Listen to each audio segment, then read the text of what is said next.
Hello guys, good morning. Deepika ব্লগে সবাইকে স্বাগত আর অনেক ভালোবাসা জানিয়ে শুরু করছি নতুন আরেকটি ভিডিও। তো দেখো, সকালবেলা স্নান টানের সব কাজ হয়ে গেছে, সকালের যত রকমের কাজ থাকে সবকিছু হয়ে গেছে। আর এখন এই যে সোজা চা নিয়ে বসে পড়েছি। বসে খেয়ে নিয়েছে আর আমি রান্নাও বসিয়ে দিয়ে এসেছি। আর এখন এই যে দুষ্টুকে তোলা হচ্ছে, দুষ্টুর স্কুল আছে। দুষ্টু ওঠো, দুষ্টু ওঠো ওঠো, স্কুল আছে, ওঠো। তো কালকে কিন্তু দুষ্টুকে স্কুলে পাঠাইনি, আমি একটু শরীরটা একটু আমার ভালো ছিল না জন্য পাঠাইনি। আজকে স্কুল যেতে হবে। আমি রান্না বসিয়েছি আর আজকে হবে মটর শাক ভাজি। এই যে, তো শাকটা আমি কালকে ধুয়ে কেটে রেখেছি।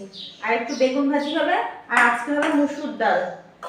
তো আজকে ঘরে কিন্তু মাছ রাখা নেই, ওই সেই জন্য আজকে মুসুর ডাল হবে, বেগুন ভাজা হবে, শাক ভাজা হবে। তো চলো ঝটপট করে রান্না করে তারপরে দুষ্টুর টিফিন করতে হবে। তো দেখো বন্ধুরা, আমি কিন্তু দুষ্টুকে স্কুলে দিয়ে আসার জন্য রেডি হয়ে গেছি।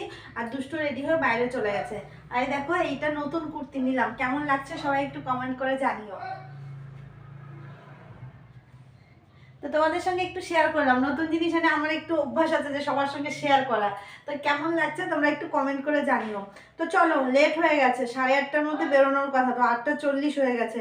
তো চলো, ঘরে কিন্তু এখনো কোনো কাজ হয়নি, শুধুমাত্র রান্নাটাই করেছি।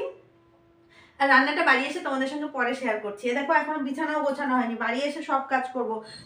দেখো, ওপর থেকে এই পাতলা সোয়েটারটা পরে নিলাম, কারণ বৃষ্টি হয়েছে রাতে, ঠান্ডা ঠান্ডা লাগছে। বৃষ্টি সেরকম জোরে হয়নি, হালকাই হয়েছিল। তো তবুও ঠান্ডা লাগছে জন্য এই পাতলা সোয়েটারটা পরে নিলাম। তো চলো দুষ্টুকে দিয়ে আসি। এই যে আমাদের দুষ্টু সোনা রেডি হয়ে বাইরে এসে দাঁড়িয়েছিল, এখন যাবে স্কুলে। এই যে বিছানাটা গুছিয়ে দিলাম, দুষ্টুকে স্কুলে রেখে চলে এসেছি। এখনো রান্নাঘরে প্রচুর কাজ আছে, অনেকগুলো বাসন পড়ে আছে, ধুয়ে নিতে হবে। যাই হোক, সকালবেলা তো মোটামুটিভাবে রান্নাটা কোনোরকম কমপ্লিট করে দুষ্টুকে নিয়ে বেরিয়ে যাই। তো এখন ঘরের কাজগুলো সব করতে হবে। এদিকে মিঠুকে খেতে দিয়ে দিয়েছি, ও খাচ্ছে, রেডি হয়ে গেছে স্কুল যাওয়ার জন্য। আর এদিকে আমার টুকিটাকি কাজগুলো করে তারপরে তোমাদের দাদাভাইকে খেতে দিয়ে দেবো, দোকানে চলে যাবে। তো চলো ঝটপট করে সব কাজ গুছিয়ে নিই। আর আজকে আকাশের অবস্থা ভালো না, বেশিগুলো জামা কাপড় ধোবো না, কারণ বৃষ্টি হয়েছে রাতে, আবার বৃষ্টি হতে পারে। তো চলো ঝটপট করে সব কাজ গুছিয়ে নিই। তো চলো প্রথমে রান্নাটা শেয়ার করে নিই।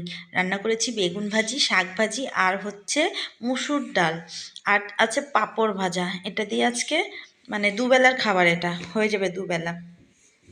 তো দেখো, সকালবেলা সকালবেলা বলতে 11টা বেজে গেছে। খাওয়া দাওয়া সব কমপ্লিট হয়ে গেছে, পরমশাই দোকানে চলে গেছে, আর মিঠু স্কুলে চলে গেছে। তো এখন তো আর কোনো কাজ নেই, এখন রেস্ট করবো আর শুয়ে শুয়ে ফোন ঘাঁটবো। আর দুপুরবেলা কিন্তু দুষ্টুকে ওর বাবাই স্কুল থেকে নিয়ে আসে, বাড়ি এসে যে স্নান টান করে শুয়ে আছে। তো দেখো বন্ধুরা, আজকে চায়ের সঙ্গে ব্রেড দিয়ে দেবো, বাচ্চাদেরকে খেয়ে নেবে। আজকে রাতে যেহেতু চিকেন হবে, সেই জন্য এখন সন্ধ্যাবেলায় ভারী কোনো জলখাবার দিচ্ছি না, ওই দুটো করে ব্রেড আর চা দিয়ে দেবো, খেয়ে নেবে। আর আজকে চিকেন হবে, চিকেন চলে এসছে, তোমাদের দাদাভাই দিয়ে গেছে। আমি ধুয়ে টুয়ে সব পরিষ্কার করে রেখেছি, এখন একটু মশলা করে নেবো, মিক্সারে দিয়ে হয়ে যাবে। তো আজকে রাতের মেনু থাকছে রুটি, দুষ্টুর জন্য পুরি। তো ও পুরি খেতে ভালোবাসে, আমি পুরি বানাবো আর রুটি বানাবো আর চিকেন। তো আজকে রাতের এই মেনু, এই দিয়ে হয়ে যাবে। তো চলো বন্ধুরা, ঝটপট করে চাটা আগে খেয়ে নিই, কারণ সন্ধ্যেবেলা চা না খেলে ভালো লাগে না। আর যেহেতু আমাদের চা খেতে খেতে একটা অভ্যাস হয়ে গেছে, শুধু আমাদের বলতে না, যাদের একবার চায়ের নেশা হয়ে যায় না, চা যতক্ষণ না খাবে ততক্ষণ পুরো পাগল হয়ে যেতে হয়। তো এই যে সন্ধ্যেবেলা এখন চা খেতেই হবে, না খেলে হবেই না। তো চলো বন্ধুরা, একটু গরম গরম চা খেয়ে নিই। এই যে চা বানিয়ে নিয়েছি, আর এই যে ব্রেড একটু সেকে নিয়েছি। তো যাই হোক, চলো চা খেয়ে আসি বাচ্চাদেরকে নিয়ে। তো এই যে রান্না করতে চলে এসেছি, এখন প্রথমে মশলাটা পিষে নিচ্ছি। তার আগে বলে দিই, সন্ধেবেলায় কিন্তু বাচ্চাদের বই পড়ানো হয়ে গেছে। ওদের বই পড়ানোর পরেই কিন্তু রান্না করতে আসি, না হলে ওরা দুই ভাই বোন যে দুষ্টুমি করে, পড়তে বসলে আর পড়াশোনা হবে না ওদের কাছে না বসলে। তো সেই জন্য পড়ানোটা কমপ্লিট করে দিয়ে তারপরেই কিন্তু রান্না করতে আসি। আর এই যে বরমশাইও কিন্তু বাড়ি চলে এসছে। তো বরমশাই মাংসটা রান্না করছে, এদিকে আমি আটাটা মেখে আটাগুলো বেলে দিচ্ছি।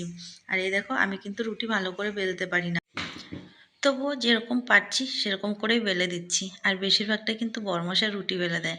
তো আজকে বললাম থাক, তুমি মাংসটা রান্না করছো, রুটিটা আমিই বেলে দিই। যাই হোক, একদিকে রুটি ভাজা হচ্ছে, একদিকে মাংস হচ্ছে, খুব তাড়াতাড়ি হয়ে যাবে। আর এই যে বরমশাই প্রায়ই আমাকে হেল্প করে রান্নার কাজে নয়, সব কাজে। কারণ ও কাজ ভাগ করতে জানে না, ও সব কাজকেই কাজ মনে করে হাতে হাতে করে দেয়। এটাতে আমি শান্তি পাই যে অনেক সময় হয়তো তাড়াতাড়ি কাজগুলো গুছিয়ে নিতে পারি না, তো সেই জন্য ও আমাকে অনেক হেল্প করে। আর এই যে কথা বলতে বলতে মাংস রান্না হয়ে গেছে, এদিকে আমি দুষ্টুর জন্য বলেছিলাম পুরি করব, সেই পুরিটা করছি এখন। আর বেশিরভাগটাই কিন্তু আমি দুষ্টুর কথা মতো ওর পছন্দ মতো খাবার করে দিই, জানি না যে কেন ও খাবার খেতে চায় না। আর এই যে ও ভাত তো খেতেই চায় না, এটা সেটা হলে পরে ওর খুব ভালো হয়, তো ভাতটা ওকে কিন্তু জোর করে খাওয়াতে হয়। তো যাই হোক, কথা বলতে বলতে অনেক কিছুই বলে ফেলি তোমাদেরকে। আর এই যে রান্না প্রায় শেষ হয়ে গেছে, আজকে রান্নাটা একবার তোমাদের সঙ্গে শেয়ার করে দিই। তো চলো, এই দেখো পুরি করেছি, আর এই যে রুটি করেছি, আর আজকে মুরগির মাংস। তো দেখো, চলো খাওয়া দাওয়া কমপ্লিট করে নিই। আর এই যে খাওয়া দাওয়া কমপ্লিট করার পরে কিন্তু বিছানা করতে চলে এসেছি, কারণ অনেক রাত হয়ে গেছে, 11টা বেজে গেছে আজকে, জানো। খাওয়া দাওয়ার পরেও অনেক গল্প করেছি সবাই মিলে, অনেক হাসি ঠাট্টা হলো সবাই মিলে একসঙ্গে।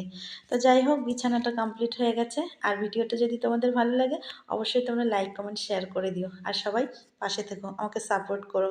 তাহলে বন্ধুরা, ভালো থেকো, সুস্থ থেকো, টাটা।